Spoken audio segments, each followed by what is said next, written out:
بسم اللہ الرحمن الرحیم وعن عبد الرحمن بن سمرة رضی اللہ تعالی عنہ قال جاء عثمان إلى النبي صلى الله عليه وسلم بألف دينار في كمه حين جهز جيش العسرة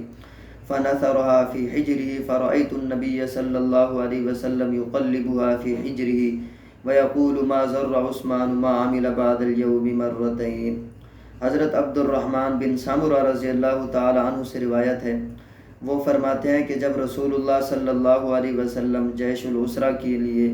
ضروریات کا انتظام فرما رہے تھے، لوگوں کو ترغیب دے رہے تھے لشکر کی مدد کے لیے،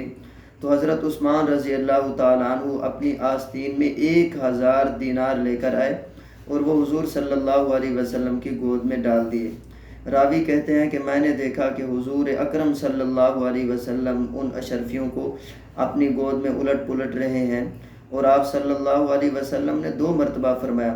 ما ذر عثمان ما عمل بعد اليوم، یعنی آج کے دن کے بعد حضرت عثمان رضی اللہ تعالیٰ عنہ جو کچھ بھی کریں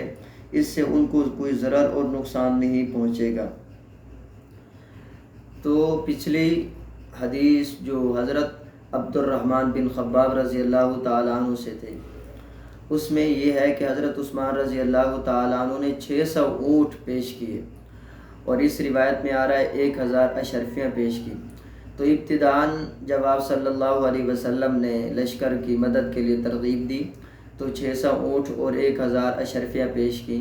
جب دیکھا حضرت عثمان رضی اللہ تعالیٰ عنہ نے کہ یہ مجاہدین کی ضروریات کے لیے ناکافی ہیں،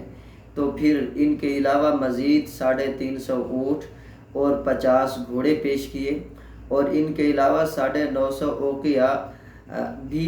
پیش کیے، اللہ تعالیٰ کے راستہ میں آپ صلی اللہ علیہ وسلم کی گود میں آ کر ڈال دیے۔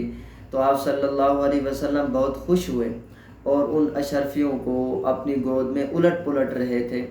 اور آپ صلی اللہ علیہ وسلم نے فرمایا کہ اے عثمان، تمہارے اس عمل کے بعد تمہیں کوئی ضرر نہیں پہنچے گا،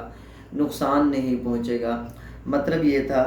اے عثمان، تمہارا یہ عمل جنت اور رضا الہی حاصل کرنے کے لیے کافی ہے، اور یہی مالی قربانی کافی ہے۔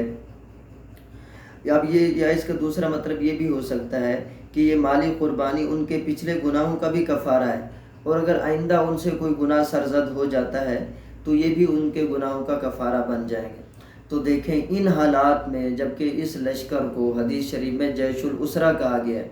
انتہائی تنگ حالی اور مشکلات کے وقت اور سخت گرمی کا موسم تھا، اور کھانے پینے کی اشیاء موجود نہیں تھی، مدینہ اور اس کے گرد و نواح میں قحط سالی پڑ چکی تھی، پیداوار میں کمی تھی، اور گھوڑے اونٹ بہت کم تھے مجاہدین کے لیے، لشکر کی تعداد 30,000 تھی۔ اب ان حالات میں دیکھیں حضرت عثمان رضی اللہ تعالیٰ عنہ نے اتنی کثیر تعداد میں اللہ تعالیٰ کے راستہ میں مال و دولت پیش کیا۔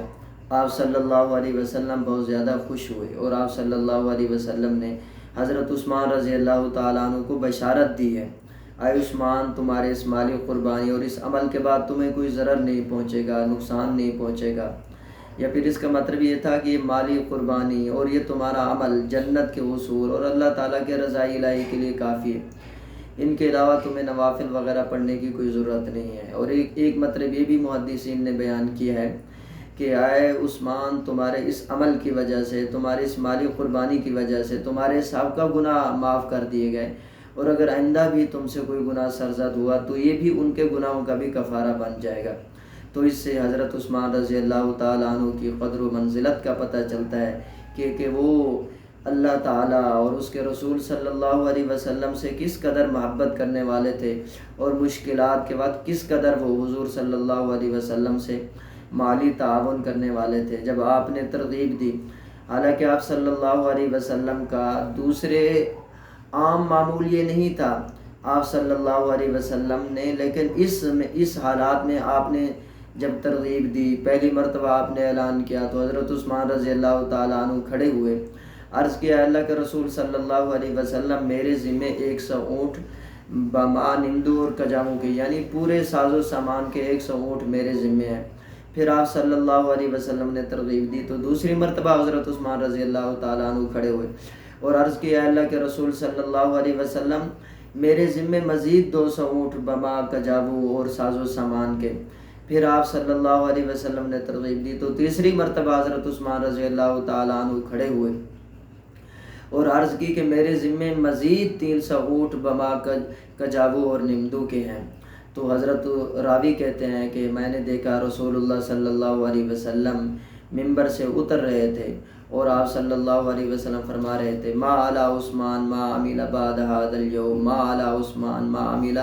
بعد هذا اليوم۔ اے عثمان تمہارے اس عمل کے بعد اب تمہیں مزید کوئی عمل کرنے کی ضرورت نہیں ہے، مطلب یہ تمہارا یہ عمل اللہ کے ہاں مقبول ہو چکا ہے اور رضا الہی اور جنت کے حصول کے لیے کافی ہے،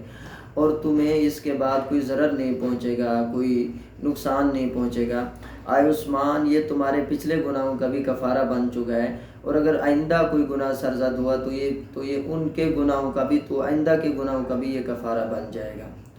اللہ تعالی ہم سب کو صحابہ و اہل بیت سے کامل محبت عطا فرمائے، آمین ثم آمین یا رب العالمین۔